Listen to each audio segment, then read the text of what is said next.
Good morning. How are you all today? Good morning. So I feel weird having my back to you all, so I apologize right now for that. So the back of my hair looked alright. I didn't check. Sorry. It looks lovely. You look beautiful. Let's go in the back for you. The black is Okay, so before I get started, the first thing I want to do is, at Stacy's request, talk about the grants. Has anybody here applied for the cybersecurity grant that came out about a month ago? We have You have. You're with? Union County. I knew you were going to say that. Okay. I was hoping Union County would be here because we provided the quote that they use for the grant application. So have you heard anything back from it? It's Hopeful. very hopeful. Not just hopeful. Like apparently it was well done, and Good. we're getting smiley faces. Smiley faces, I like that. Just a quick sidebar, I gotta tell you this story, it cracks me up whenever I hear that. My mom, a few years back, she went into the hospital because she had a lot of pain. She actually turned out she was having a gallbladder attack and ended up having to have it removed. But we took her to the emergency room not knowing what was going on. And they have those little smiley faces, you know, from smiling to, and you're supposed to circle which one you're feeling like. She took her pen and she just, I think she created a hole in the desk. She circled that, you know, frowny face so hard and so fast. And so I knew she was in pain. So anyway, but smiling faces are good, I'm glad. Just to let you know a little bit, she mentioned my bio. So yes, I worked with the Navy. I was a federal employee for 20 years. In doing intelligence programs, and during that time I became a member of InfraGard. Is anybody here familiar with InfraGard? Nobody behind me either. Okay, so InfraGard is a public-private partnership between the FBI and the critical infrastructure sector. So fast forward a few years to when I started the Commonwealth Sentinel cybersecurity.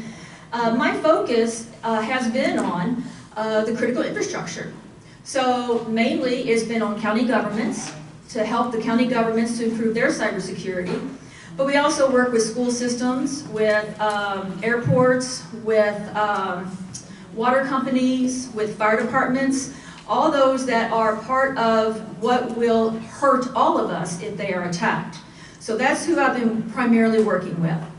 So I'm going to do this a little bit reverse. So instead of running out of time and having questions at the end that I don't get to, before I get started, I want to ask, do you have any questions specific? I will talk about the grant, but is there anything outside the grant that you have questions about relating to cybersecurity? Okay. All right, so let's talk about the grant. Yes, please. Okay, so the grant came out. It was part of the Infrastructure Protection Act from last year. It took a while for it to come out, and in mid-September we finally found out that the federal government released the grant to go forward. So we heard from the state, from the Office of Homeland Security, that they were going to be letting us know, you know, the process. They had to set up the platform, the web portal, and what their process was going to be in order for us to apply for the grant. We finally found out about early October that we had 3 weeks. October 24th was the deadline for county governments, you know, any infrastructure entity to apply for the grant. That's not a long time. Have any of you all written a grant before? Experienced writing grants? Yeah. Okay. So you know 3 weeks means, you know, forget your weekends and, you know, you're going to be working late nights and getting that done. So we had been working with county governments and school systems, and so we have a grant writer. And so we told our county government counterparts that if you need help, we'll help you. We ended up helping, I believe it was 7 entities. We did provide the quote to Union County. Union County, you wrote your own grant. But we did a grant, all of it, for 2 school systems.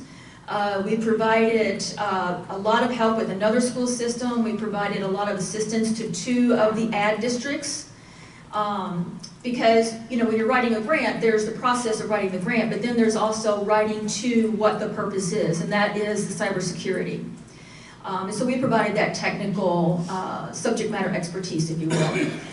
The thing about the grant, if you missed out this year, don't fret, because it's a 4-year grant. They will next year, next fall, come out with the 2nd year. All right. Now this year, the amount that was coming to Kentucky was $3.6 million. It's going to double next year. So from what I heard a couple of different numbers, somewhere around between 30 and 50. So let's say 40 applications for the grant. But it was, I think, more than 9 million requested. So not everybody is going to get their application approved.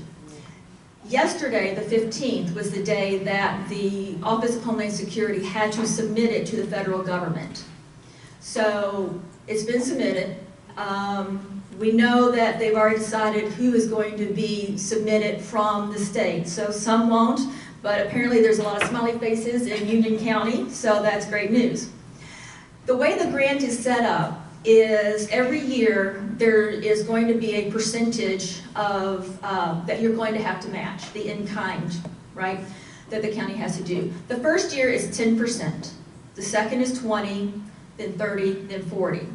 The idea is that they are helping you to improve or implement cybersecurity processes so that you'll eventually be able to sustain that and do it on your own. Now, I know there was one entity we worked with, a school system actually, that we provided a lot of assistance to, but at the very last minute they backed out because they said, we don't think we have a sustainability plan in place for 4 years from now. A lot can happen in 4 years. So, you know, I hate that they backed out on it, but for those of you who did miss out, here's how it is structured. So the first year they wanted people to focus on assessments. Finding out what it is that you have, what it is that you need to protect it. You know, the first thing in protecting what you have is identifying what you have that needs to be protected, right? So assessment is the first thing that they focused on this year. So a lot of the proposals that we helped with were on doing those assessments, doing penetration testing, seeing where those vulnerabilities are, and then what you need to fix them. So then the next year is going to be focused on implementing those fixes. And then down the road it's going to be, you know, on adding policies and procedures to make sure that, you know, your employees are doing those things they're supposed to be doing. Because cybersecurity isn't one person, it's everybody. And then the 4th year is doing that maintaining and continuing on, you know, and continuing that updating. Every year you should be doing a pen test. Every year you need to be doing vulnerability assessments, because it's not like you can just put one fix and it's going to be good forever, right? It's going to change because the bad guys continue to change. And so as they get better at their attacks, we have to get better at our protections. So that is how it's set up. Now, if you miss it this year, what I would recommend is not waiting until next fall, but go ahead now and start working on that assessment, working on figuring out what it is you have. What it is you have that is your IT, your information technology.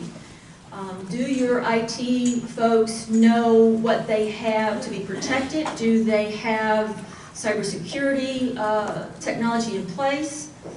And one thing I do like to point out, which I think that some people don't really realize, is that IT and cybersecurity are 2 different things. Information technology, those are the people that help you be more efficient. They make sure that you're able to print to the printer. They make sure that you're able to get on the internet. They make sure that you're able to email people and to do your work. They make life easier for you. Cybersecurity comes in and makes sure that all that's protected and that you're able to continue doing that, because there's always going to be somebody trying to come in and harm you. So should your IT take care of your cybersecurity? Sometimes they will, but often what happens is the IT people aren't specialists in cybersecurity, so they might put firewalls up, they might put antivirus in, but they're not experts in that. Like, I'm not an expert in IT, right? So I'm not going to be able to come in and set up your email system for you. But I can protect your email system because I have the tools to do that. Now, a lot of times something will happen and the IT people will get the phone call that, oh my God, you know, we've got a ransomware attack, or I can't log into my system, you know, what's going on? The IT people, a lot of people think that they're going to be threatened by a cybersecurity person coming in and talking with them, that we're wanting their job, and that's not it at all.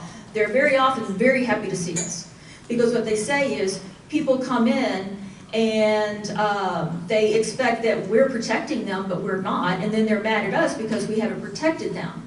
Our job is IT, not cybersecurity. So we work hand in hand with the IT teams, because there are things that we'll need them to help us with implementing, and there are things that we take that off their plate. So they can focus on doing what they do, we can focus on doing what we do. Yes? I have a question, I'm sorry. Because I might have misunderstood, because you're talking about the 4-year policy, but do we not have to, I think we were kind of under the assumption we have to apply each year though for the next year. It's not a guaranteed 4-year. You have to apply each year, as far as my understanding is. Yeah, yes. It's not a guaranteed 4-year grant. No, You want it to be 4 years. You want it to be, and the thing is, the fact that you did it the first year, you're going to be very much ahead of the game and more likely to get it. Her question was, do you have to apply every year? Yes, you do. So, because again, the agreement is the first year it's a 10% match, then it's 20%. So it's different every year. And I know that's unlike a lot of grants. We had a lot of back and forth with our grant writer. She goes, no, that's not how they're usually set up. And I said, well, that's the way this one is set up. So we will have the opportunity later in the fall to do that application again. And so, again, go ahead, I'm sorry. Okay, not to steal your thunder, but like, what did you apply for? Oh, we applied for a lot, and part of it we feel really good we'll get, and part of it we probably won't because we went over and above.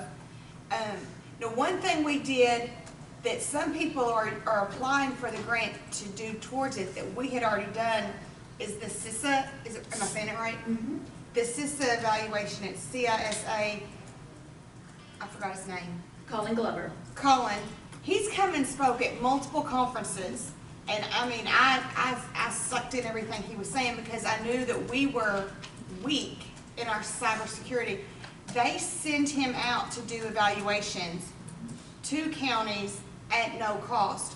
So we had him come in July, and he did a full assessment of all of our county property and went through and said, here's where you're okay and here's where you're not. So we were able to take that assessment to put towards our grant.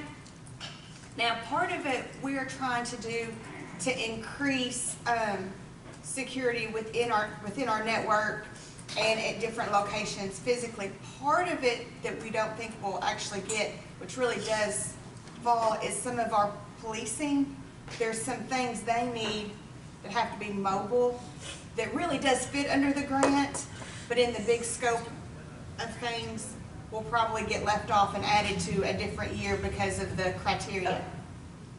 It was really in depth though. It sounds like If you want a copy of it just to read it, I can send you one. Would you?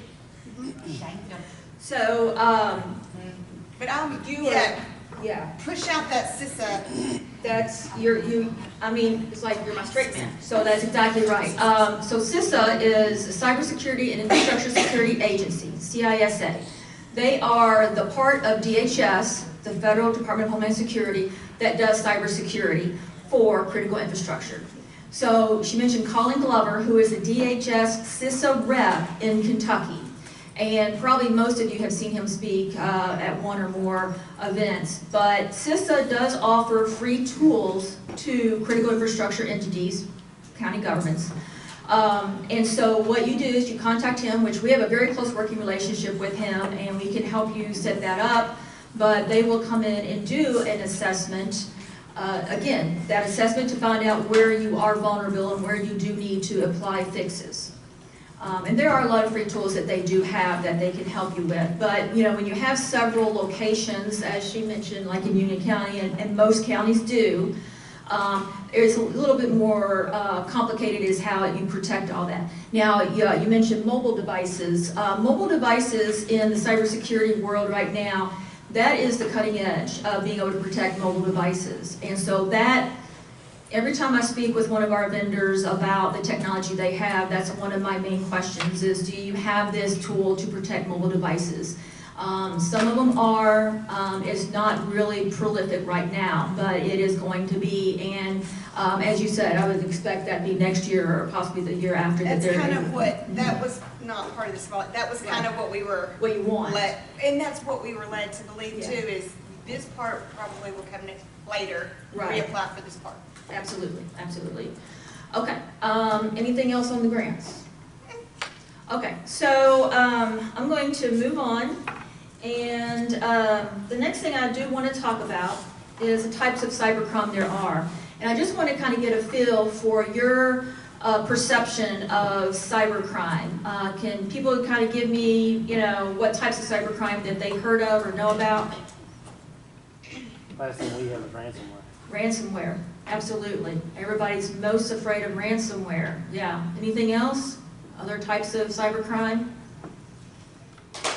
Okay. Well, I have a few I'm going to tell you about. You can see this. Those are all types of cybercrime. Phishing is very, very familiar with most people. It's getting an email that has a link in it that if you click on it, it lets somebody into your system. It's social engineering is what it is. Phishing is when they call you on the phone with trying to trick you. Smishing is a text message. Farming, that again is when they have a website that you go to that you think is real, it's not. I'm going to highlight two of them right here. There's ransomware on the right. So that's 3,729 victims in 2021. Now I want to caveat that. Those are people that reported the ransomware attack to the Internet Crimes Complaint Center of the FBI. That's not all of them. People don't report when they are hit for a variety of reasons. It's embarrassing.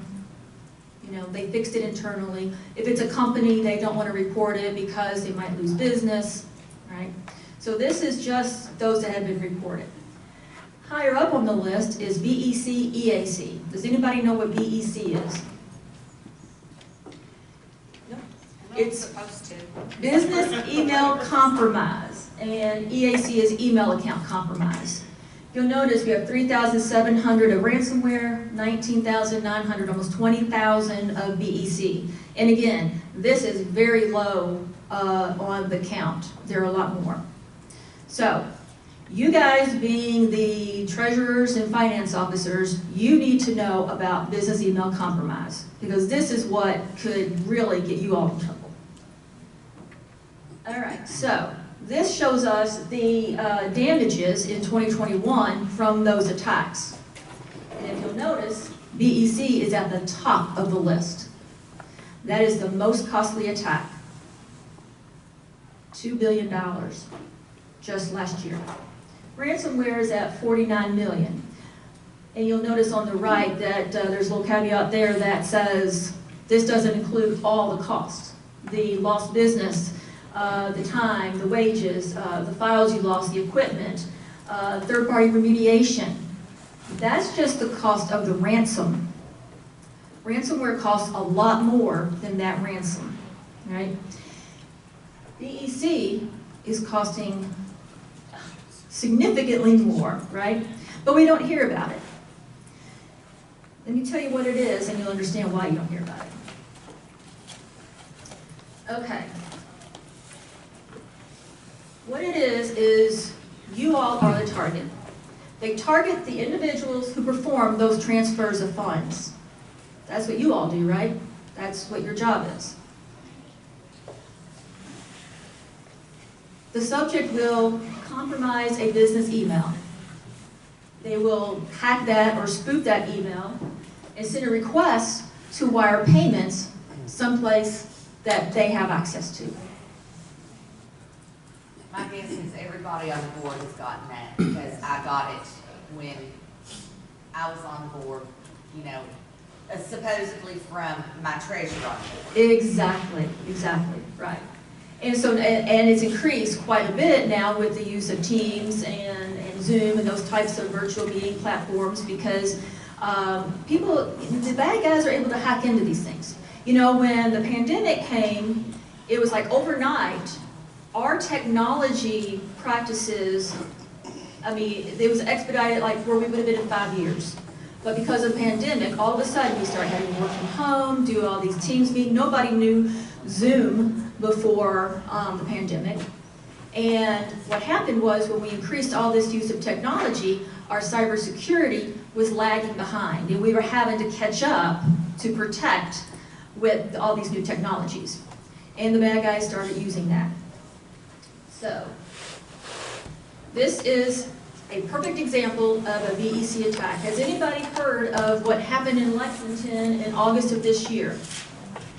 All right, $4 million in housing assistance in an email scheme. So I don't know if you can see that, 3 wire transfers of funds for emergency rental assistance in transitional housing to a private bank account. Transfers were made when a malicious actor impersonated an email account belonging to the Community Action Council, a local housing group that works with the city.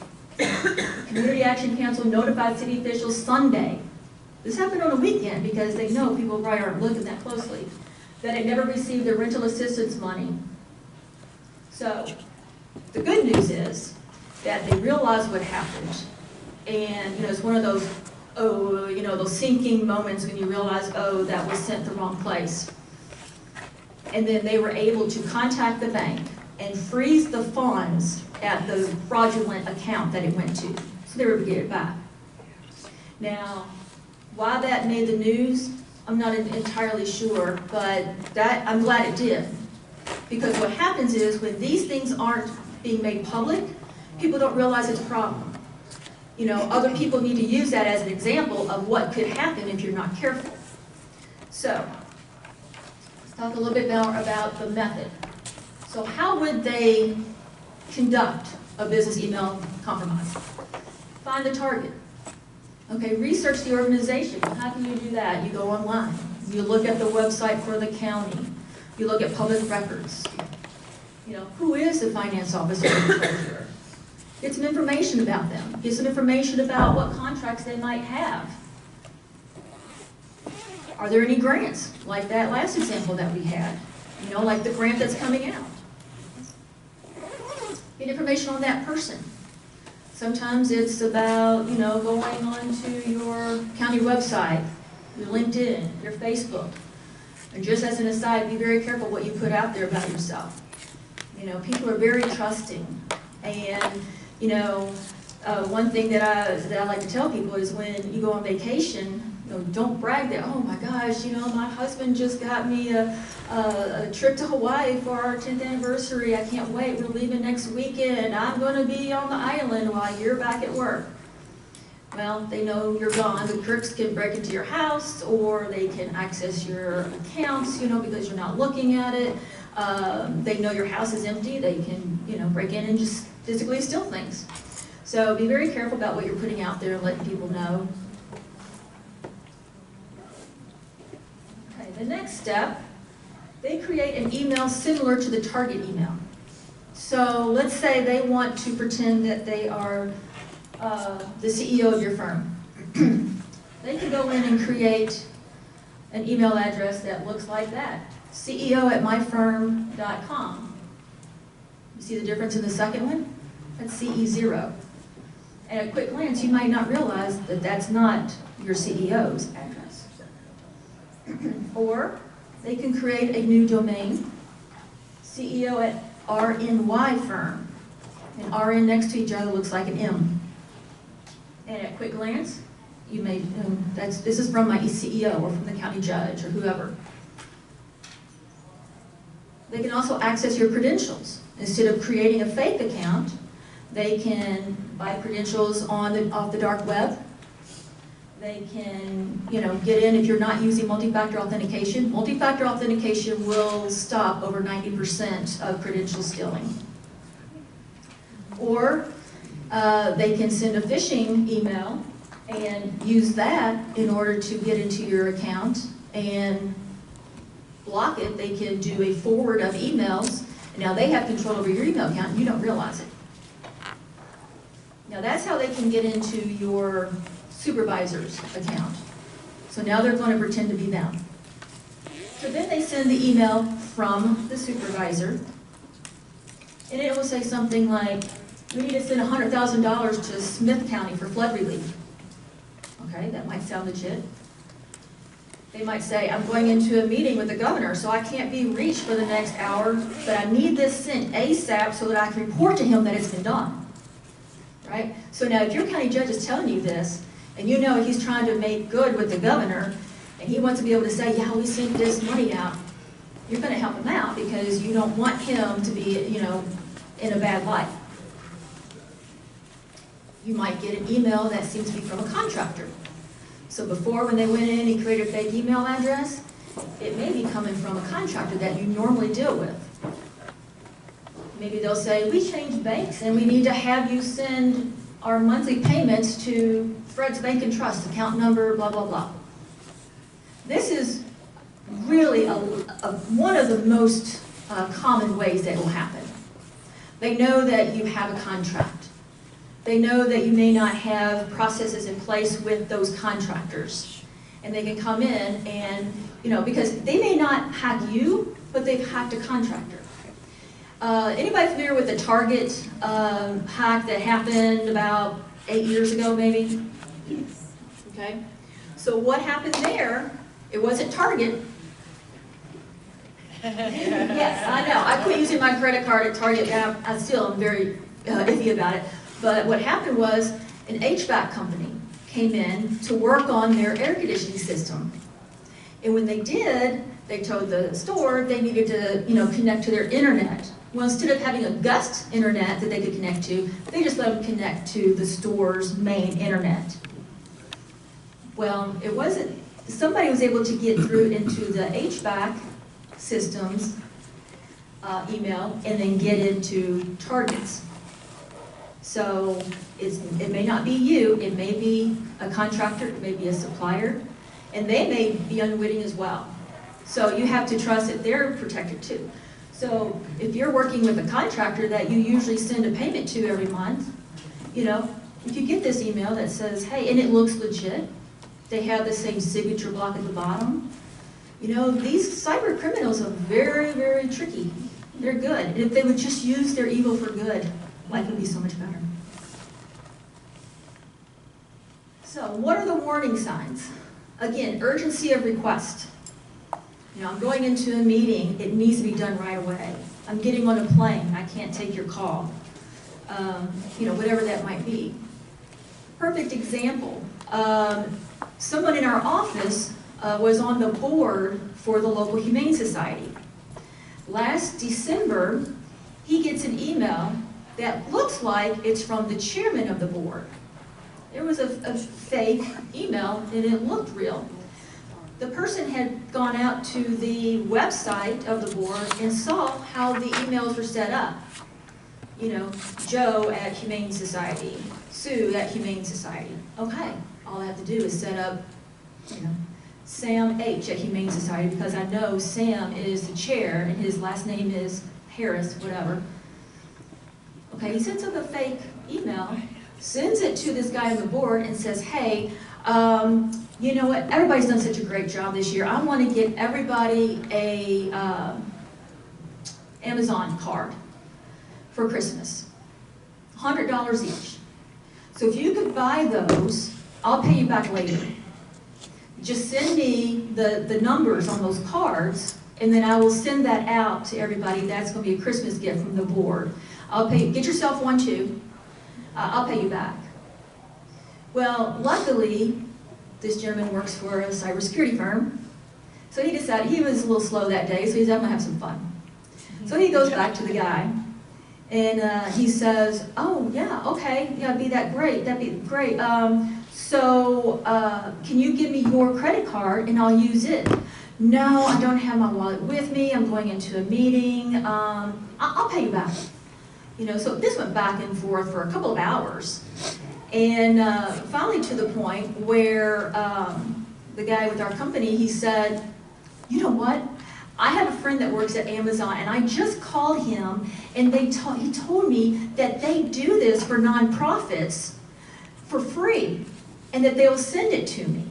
So he will send me those, so we can get that for free without any problem. So I don't need to go buy it, I'll have it, and I can meet you this afternoon and give those to you. The communication stopped, right? But one of the things that he did do was he called the guy that is the chair, and he goes, this isn't from you, right? And he's like, no. And I was like, yeah, I didn't think so. And then he had to notify everybody else on the board because they were all probably getting the same email. They were probably trying it with everybody. All it takes is one person to fall for it. It's pretty easy work, really. Do you suggest, generally speaking, we get those all the time, I delete them, whatever, and I guess in this particular case, maybe somebody has a little bit more knowledge, but I would think it would be ill-advised to even communicate back. Right, I would. Yeah, he was living life dangerously. But yeah, I wouldn't. I would delete it. Again, call the person, find out, was this you? Don't take anything at face value when you get it by email. And also, a lot of times what you can do is report it. Because like I showed you, those reporting numbers, they're very low for what actually happens. And he didn't report that to the IC3. He should have, because that was an example of a phishing attempt. So, a lot of people will just delete it and not report it. So the fact that, the highest number of attacks is from phishing, and that's not all of them. So, different domains. If you notice it's from a different domain than you usually get. If it's out of context, out of contact. If they say they can't be reached, okay, we need to wait. There's nothing that urgent. The language or grammar is off. You know that your county judge isn't the best with grammar, but he wouldn't say that, right? Multiple emails. Again, they keep emailing you, or they email several people in your office for the same thing. Incorrect context. It doesn't seem quite right. Trust your gut. When it comes to cybersecurity, I always, listen to that voice in the back of your head. It just doesn't seem quite right. And secrecy. Don't tell anybody about this. Don't tell anybody that we're getting these gift cards for the rest of the board. I want it to be a surprise. Okay, so how can we prevent this? There are technical tools. You can enable your multi-factor authentication, and I encourage everybody to do that. There are a lot of other technical tools that we can implement to protect your email. But what can you do? Policy and procedures. And educate people on those policies. So make sure that you're able to authenticate all transactions through a dual-factor authentication. So if you're asked to send something, make sure that you have a second way to make sure it's correct. That you call somebody on a specific number. That you send an email to somebody else in their office. That whatever it might be, that you have two ways to make sure that that is the right way you're doing it. And, you need to educate not only your staff, but your contractors. Tell your contractors, look, if you let us know that you need to send to a separate bank, we need that in writing, we need it signed off, we need a copy of that, whatever it might be, that you're not going to just do it by an email. And this is to protect them, too, because you're protecting their money. Confirm all method changes using trusted information. Learn the habits of the people that you conduct financial transactions with. If they never communicate with you by email about this stuff, it's always a phone call. Again, trust your instincts. So, how do you respond and recover? What do you do? As soon as you get that sinking feeling, oh my gosh, and we've all had that, oh, that wasn't for real. Call your bank immediately. Put a stop payment on that account or on that transaction. Call the fraudulent bank. They can freeze that account. They're not complicit, usually. Somebody opened up an account at that bank, and they're using them to conduct fraud. Notify law enforcement to request a report. Now, this is important because a lot of times if you do call to cancel a wire transfer, they'll say, we need a police report number in order to do that. So that's why you have to call the police right away. Now, who do you call? your local police, state police, FBI, the Internet Crimes Complaint Center at IC3.gov. I recommend everybody remember that, write that down, IC3.gov. You can go on there, you can report. Now, you need to report whatever happens. I mean, and you probably get things every day, but the ones that are very, that you almost fell for, definitely report them. The other thing about the IC3.gov is they can help you get those funds back. And I'll go into that in just a second. So notify your cybersecurity team, because they can conduct analysis on your system, they can do forensics. They need to look and see if there's anybody in your system, okay? They may have tricked you with that email, but they may have also found out a way to get into your system, and they're doing other things like stealing your information. It's that secondary attack. It's that, look over here while we're doing something else over here. Look over here at this email that we said send information or send, do a wire transfer somewhere, but they are in the back door stealing all your data. They're in the back door stealing everybody's social security number. They're doing other things. So make sure that when something like this happens, you are contacting your cybersecurity team. Maybe they can say, you know what, that was an outlier. There's no way they could have got, but they'll know. But you do need to let them know that this happened. Okay, and change all your login credentials. You should be doing that on a normal basis anyway. Okay, now the IC3 RAT. I love this. The federal government is great with acronyms, Recovery Asset Team. What this is, it's a program the FBI set up in order to streamline their communications with financial institutions. They're able to freeze those funds of victims who made those transfers to domestic accounts under false pretenses. And I'm assuming you're going to know never to send anything internationally because there's probably no reason to. All right? At IC3.gov, you're going to be able to see public service announcements that are talking about trends, not only BEC, but ransomware and phishing and all kinds of different attacks, trends that you should be aware of. And other fraud schemes, they talk about elder fraud, and I know there are a lot of senior centers within your communities that you should be aware of these elder fraud, especially coming up on the holidays. Be very aware of these schemes. So this is just a quick, I know it looks a little confusing, but I'm going to quickly walk you through it. This is how the RAT team works. So you're on the left here, so you got something. So you send a complaint to the IC3. You've already notified your local police, or you've already called your bank and said, oh, please stop this. You go online and you submit the complaint to the IC3 online. All right, they get it. They triage it, and they will have an analyst to contact that financial institution that it went to, and they tell them, freeze this account. As soon as they get notification back from that bank, they will notify the local FBI field office in your area, and the FBI will start looking into it, and they're going to help you. Okay, so any questions about any of that? Do you think we should report? I mean, I probably get one of these emails once a week, maybe twice a week that are fraudulent. Should those be reported? Just delete them, like you were saying a minute ago? Or? Like I said, I get them all the time too, and I get them on my phone. I get text messages, oh, this is Amazon, your package, blah, blah, blah. Just delete all of those. But if it's something that looks very well put together and looks like it could be legit, if you weren't aware, I would not notify the FBI or the Internet Crime Complaint Center. You can't notify them on everything. That's all you'd be doing all day long, right? Just a couple of examples of some other things that I've come across. I personally, one day, 6 months ago maybe, I got a phone call, and they can spoof phone numbers.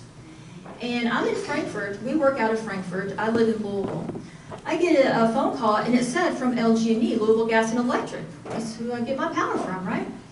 And and so I answer the phone, and they say, yeah, we're calling about your home power. We haven't received your payment for last month. We're sending a team out there right now to shut off your power, unless you pay. Which I was confused because I'm like, this actually said it was from LG&E. I have this programmed into my phone. I know the LG&E phone number. for whenever power does go out, and I'll call and say there's a tree, whatever. So I'm like, okay, I thought I paid that, but I knew I had recently got a new debit card. So maybe I pay it through my debit card, and I forgot to change the number on that. I mean, usually I do it directly through my bank account. But anyway, so I'm believing him. And so I go online while I'm talking to him. Luckily I wasn't driving because I was sitting in front of my computer, and I pulled up my account. And I said, all right, I can pay it online. And he goes, no, because that takes a couple days. So you can pay us by Zelle, which I'd never heard of Zelle before. I guess it's like Venmo or something like that, but it comes straight from your bank account. And so he said, you can pay it by Zelle. I'm like, okay, I've never had that before. Who do you bank with? I said, Chase. He goes, oh yeah, we have Zelle through Chase, so you can pay us that way. You just give me the information over the phone, and I can do it that way. I said, I'll tell you what, if you can tell me how much my payment was last month. He hung up. So I called LG&E. I said, was this legit? And he goes, no, we're getting that a lot. We're getting a lot of people telling us that that's happening. And so the next thing I knew, about a month later, I saw there was a mailer that came out from LG&E, and it mentioned that, if you get a phone call like this, we will not ask for the payment over the phone like that. That's not us. It's a fraud. So, because people had been reporting it. And I'd be willing to bet a lot of people probably paid it, right? My dad called me up on a Sunday night 2 weeks ago, and he said, Sheri, I got this text message from the bank, and it said that my debit card has been frozen because, I don't know, it just said it's been frozen, that I need to call this number. I said, don't do it. You don't use your debit card. Nobody got your debit number, right? And he goes, well, I was just curious, are you sure? I said, don't do it. I said, if you're worried about it, I said, call your bank in the morning, but call them directly. And here's one more word of caution, that if that doesn't scare you, this is going to frighten you. There's a recent attack that has been happening where you will get a phone call that says, this is Amazon or whoever, Verizon, your phone, cell phone, whatever. And your card has been used to purchase 3 iPhones. Was this you? Of course it wasn't, I wouldn't do that. Oh, well, you need to contact your bank and let them know that they need to, put a stop on that. Okay. So you're going to hang up the phone and you're going to call your bank, which is what you should do. The phone number that you know, or that's on the back of your card.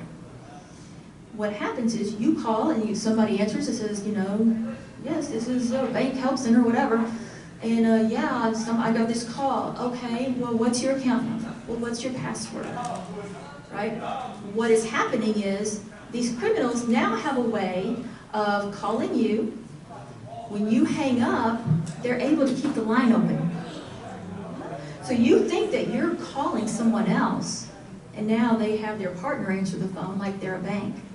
You're still talking to those bad guys and you don't know it, and you're giving them your information. What can you do? How can you protect yourself from that? The only thing I can think to do is, before you call the bank, call your neighbor, call your husband, call your son, call somebody else, and see who answers. If it's not them, they've opened that line.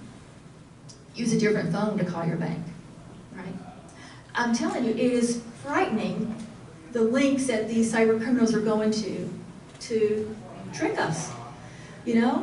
I mean, how many people have gone to a restaurant recently and there's not enough people working?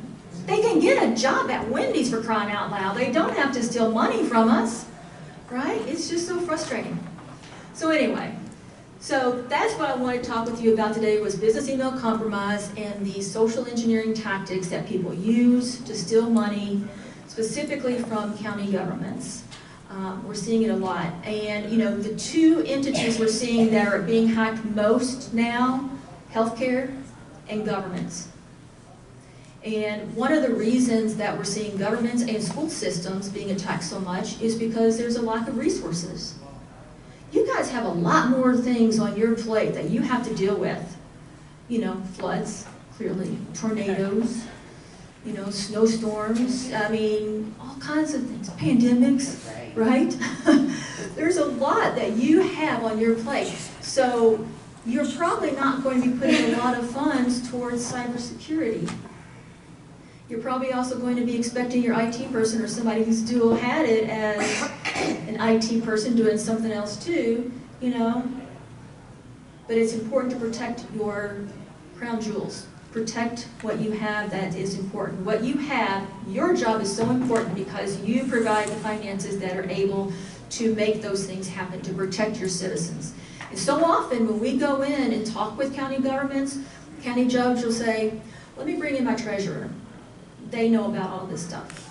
And a lot of times it's the treasurer that's going to these meetings with the DHS rep finding out about those things.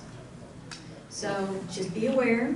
I have information up here. I have a fishing book that we put together, and it talks about fishing, smishing, all of those things, spear fishing. You can take any of those with you.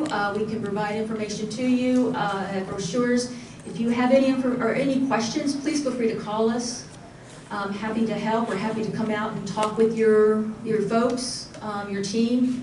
We provide trainings. The more informed you are, the better protected you'll be. So if there's no more questions? I have one question. Yes. Going back to what you were talking about the phone call. And then you said pick up and call someone else. After you make that second call, does that therefore disconnect that line from them? When you make a second call and that they're still on the line, so when you try to call your spouse and your spouse doesn't answer, that means that they've kept that line open. Right. When does that line? Whenever they decide to close it. Whenever they decide. Yeah. So they give like a day or two, like, I mean, literally? They're not going to wait that long. Or you know what, if it's on a cell phone, I would disconnect the phone or turn it off. Turn it completely off, reboot the phone. If it's a phone in your office, you know, I would just use a different phone. Bad guys are impatient. You know, they're going to go on to their next target because they're going to realize you're on to them. So by turning off your phone, that will take care of it. Turning off your phone, that should take care of it. And also, I would, like I said, suggest using a different phone to call back. And even though you have called and made sure you try calling somebody else and you know it wasn't them, I still would call your bank or whoever from a different line just to say, I think I just got scammed. I just want to make sure this wasn't you all calling me, was it? No. Same thing happened to me with Verizon. About a year ago, I got a call and it said it was Verizon, that somebody had used my card to buy phones, and I'm like, oh my gosh.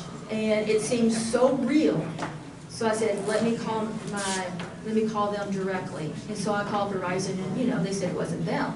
But had somebody else picked up and said, oh, this is Verizon, what can we help you with? Oh my God, I would have believed it. But now they're doing other things. All right, so please take some of this information. We'll leave some of it here for you. And feel free to call us anytime. Thank you all very much. I appreciate that.